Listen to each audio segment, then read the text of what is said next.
தளபதி சொந்தங்களுக்கு வணக்கம். நான் இப்போ 2வது டாபிக்கு வரேன். ஏடிஎம்கேவோடு அலைன்ஸ் போகிறதா டிவிகே? எடப்பாடி பழனிசாமியை முதல்வராக்க அவருக்கு உறுதுணையாக இருப்பாரா தளபதி விஜய் அவர்கள் அப்படிங்கிற செட்டிங்கும் போயிட்டு இருந்துச்சுங்க.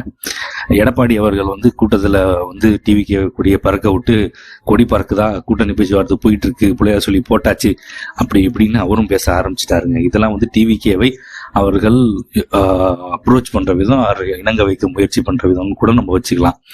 ஸோ அதுக்கு எல்லாத்துக்கும் நேரடியான பதில் விட்டது. இளைய தளபதி விஜய், தலைவர் விஜய் அவர்களோட தலைமையில தான் கூட்டணி. இதுல எந்த வித மாற்று கருத்தும் இல்லை, இதுல எந்த வித சேஞ்சும் இல்லை அப்படிங்கிறத அபிஷியலாவே அனௌன்ஸ் பண்ணிட்டாங்க.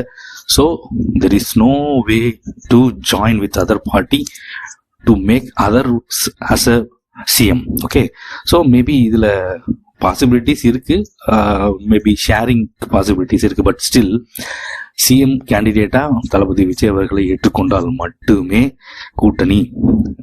அதற்காக மற்ற கட்சிகளோட பேசிக்கிட்டு இருக்கோம். அதை பத்தி நாங்கள் இப்ப ரிவீல் பண்ண விரும்பல, ஜனவரியில தான் ரிவீல் பண்ணுவோம் அப்படிங்கிறத ரொம்ப ரொம்ப ரொம்ப ரொம்ப அணித்தனமா சொல்லிட்டாங்க. ஸோ கண்டிப்பாக ஏடிஎம்கேவோட அலைன்ஸ் போறதுக்கு வாய்ப்புகள் இருக்கு. ஆனால் முதல்வர் வேட்பாளர் விஜயா தான் இருப்பாரு, அதுல எந்தவித காம்ப்ரமைஸுமே இல்லை. So we'll see what is going to happen. Thank you.